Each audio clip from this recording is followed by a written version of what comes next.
चलिए दोस्तों बात करते हैं एक और नई क्वेश्चन के बारे में। इस क्वेश्चन में एग्जामिनर ने कहा एक गैर वर्गाकार समचतुर्भुज का परिमाप 20 सेंटीमीटर है। इसके विकर्ण एक विकर्ण जो है 8 सेंटीमीटर है। समचतुर्भुज का क्षेत्रफल क्या है, ये एग्जामिनर मुझसे पूछ रहा है।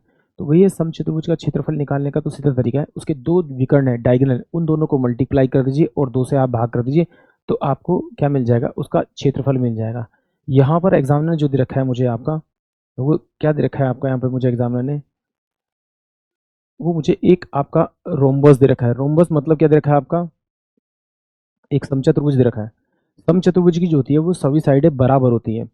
सभी साइडें बराबर होती है, इसका मतलब इसकी 4 साइड है तो ये 4a होगा।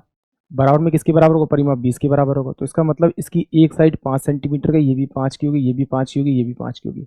इसका जो विकर्ण की लंबाई है वो एग्जामिनर ने एक विकर्ण की लंबाई कितनी रखी है आपकी, 8 दे रखी है। तो दूसरे विकर्ण को मैं अगर लूंगा, तो दूसरा विकर्ण लूंगा मैं, तो ये मेरे पास में क्या हो जाएगा, ये आपका ये वाला विकर्ण क्या होगा, इस वाले विकर्ण की लंबाई इस वाले विकर्ण के बराबर होगी, क्योंकि ये मिड पॉइंट होता है, दोनों को बराबर बराबर इक्वल पार्ट में डिवाइड करता है। और ये वाला विकर्ण का हाफ इस वाले विकर्ण के हाफ के बराबर होगा। बट ये वाला विकर्ण ये वाला जो पार्ट है, ये वाला पार्ट इस वाले पार्ट के बराबर नहीं होता, क्योंकि दोनों विकर्ण बराबर नहीं होते। तो इसका मतलब अगर ये 4 सेंटीमीटर है तो ये भी मेरे पास में 4 होगा। और अब ये देखिए, जब ये डायगोनल जो होते हैं वो एक दूसरे को 90 डिग्री पर इक्वलेट बाइसेक्ट करते हैं। तो ये 4 है, ये 5 है, तो पाइथागोरस थ्योरम लगाऊंगा तो ये मेरे पास में 3 आना चाहिए। ये 3 है तो ये भी 3 होना चाहिए। ये 4 है तो ये भी 4 होना चाहिए। इसका मतलब है कि एक डायगोनल मेरे पास में 8 है तो दूसरा डायगोनल मेरे पास 6 है।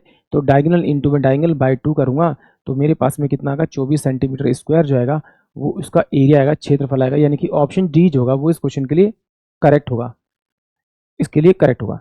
या फिर आप इस तरह से निकाल सकते हैं, भैया देखो सिंपल सी बात है, जैसे ही मैंने इसे सोल्व किया तो ये मेरे पास में 3 और 4 और ये मेरे पास सॉरी 3 4 और ये 5 है। तो पाइथागोरस थ्योरम लगा के मैंने ये निकाल ली साइड।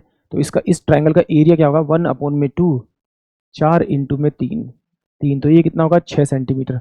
तो 6 ये होगा, तो 6 वाला पार्ट यही होगा, 6 वाला पार्ट मेरे पास ये होगा, 6 ये होगा। इन चारों को अगर मैं जोड़ दूंगा तो 24 सेंटीमीटर स्क्वायर इसका एरिया आएगा, यानी कि ऑप्शन डी। आई होप आप सभी को क्वेश्चन समझ में आया होगा।